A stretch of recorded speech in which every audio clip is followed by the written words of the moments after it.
In Texas, farmers are changing how they farm in order to survive.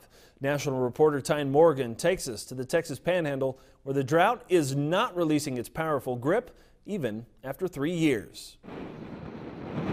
As a dirt devil barrels across this Texas field, it helps paint the picture of just how dry it is. Right now, basically, it's dry 10 or 20 foot down, I mean, from top to bottom. The persisting drought is in its third year. Just last week, 70-mile-per-hour winds created conditions that could easily be mistaken for the Dust Bowl era. I think if we would have been in the 30s, where they had been, if we'd been farming like they were in the 30s, we would see huge Dust Bowl.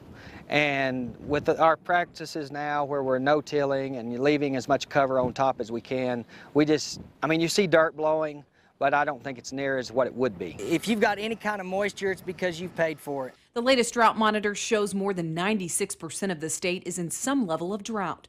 The worst of it seems to be in the Texas Panhandle, where the highest level of drought consumes much of the area.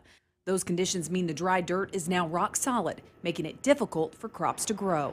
This is actually a replant. Whenever I planted into it, it was really hard and I couldn't get my planter to go in the ground very well due to the lack of moisture. So we plowed it up and replanted on the 2nd of May. Farmers are being forced to change their practices to eliminate the potential loss of soil and yield.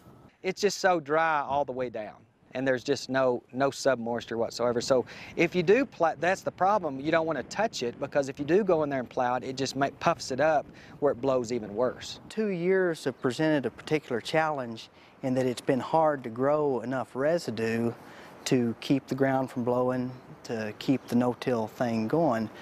With 2 years under their belt, farmers have become more aware of what they need to do to grow a crop in desert-like conditions. Well, the thing that we're learning is that you have to cut your acres in half just to stay up with the water. As new crops try to shoot up despite little rain, it's the wheat crop that seems to be suffering the most. Right now, I'm in the middle of a dryland wheat field here in the Texas Panhandle, and as you can see, it is not a pretty sight. Many farmers say they won't even harvest their crop this year. The dryland crop's just not there. It's any there, you know, if it was planted late, a lot of it didn't even come up. And so, you know, it's pretty well just cover is basically all it is. And looking into the rest of this year, area farmers hope for rain. But they say if moisture doesn't come between now and the beginning of July, the possibility of making a dryland crop this year will fade. It's hard to, you know, just say, well, how do you survive this stuff? You know, I was born in 1957, and they say in the 50s they went through this drought and how it took the tough people to stay.